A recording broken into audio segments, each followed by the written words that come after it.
Welcome to this week's edition of Rare Disease Updates, covering the latest breakthroughs. Brought to you by Lucid Quest.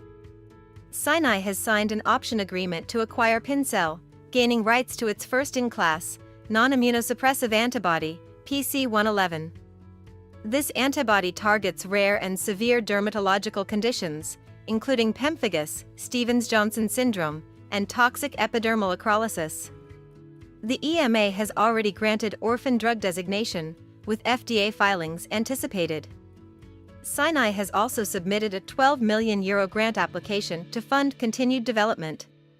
The US FDA has approved Soleno's VYKAT XR as the first-ever treatment for hyperphagia in patients with Prader-Willi syndrome. This approval is backed by over 4 years of data from multiple Phase 3 trials. The extended-release formulation is expected to be available in the US starting April 2025. At AAN 2025, Alexion presented robust long-term safety and efficacy data on ULTOMIRIS and SOLIRIS for rare neurological conditions, including neuromyelitis optica spectrum disorder and generalized myasthenia gravis. Clinical and real-world findings showed 0 relapses in NMOSD and a marked reduction in corticosteroid use among GMG patients.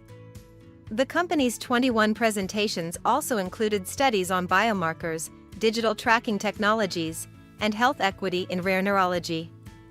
LIVMARLI has received regulatory approval in Japan for the treatment of Alexion syndrome and progressive familial intrahepatic cholestasis.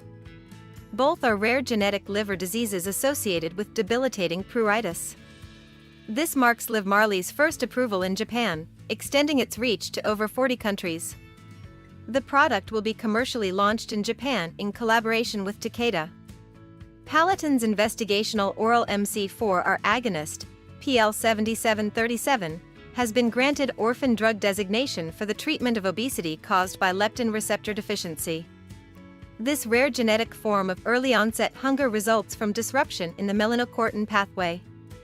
The oral delivery offers a potentially more convenient alternative to injectable therapies currently in use. Crinetics Pharmaceuticals is progressing its once-daily oral drug, paltusotine, in the European Union. The EMA has validated its marketing authorization application for the treatment and maintenance of acromegaly. Paltusotine also received Orphan Drug designation from the EMA in February 2025. The drug's Phase 3 trials successfully met all primary endpoints, with a USPDUFA date set for September 25, 2025.